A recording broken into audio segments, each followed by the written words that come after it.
નમસ્તે સાહેબ, મારું નામ હુસેન નવાજ છે. હું છઠ્ઠા ધોરણમાં અભ્યાસ કરું. અહીંયા મીણબત્તી છે, હવે હું તે બે સરખાવું છું.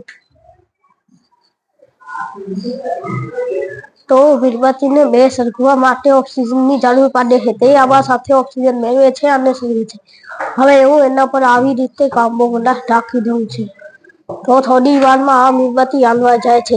તે બતાવે છે કે કોઈ પણ તાદાથી સરખવા સાથે ઓક્સિજન જરૂરી છે. બહુ સરસ, બહુ સરસ, ખૂબ જ સરસ. નવાજ, તે ધોરણ આપણે 6 ની અંદર દહન અને જ્યોત વાળો જે પાઠ આવે છે ને, તેની અંદર કોઈ પણ પદાર્થ સળગવા માટે ઓક્સિજનની આપણને જરૂર પડતી હોય છે.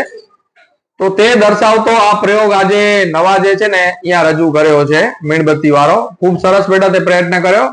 અને આ તમને જે વિદ્યાર્થી મિત્રો આકૃતિ આપી છે ને, એમાં પહેલી આકૃતિ તમે જોશો ને તો ગ્લાસ ઢાંકેલો છે, પરંતુ નીચે બે પટ્ટી ઉપર ગ્લાસ રાખ્યો, એટલે નીચેથી છે ને આપણને હવા ઓક્સિજન છે એ મીણબત્તીને મળે છે, એટલે મીણબત્તી સળગે છે.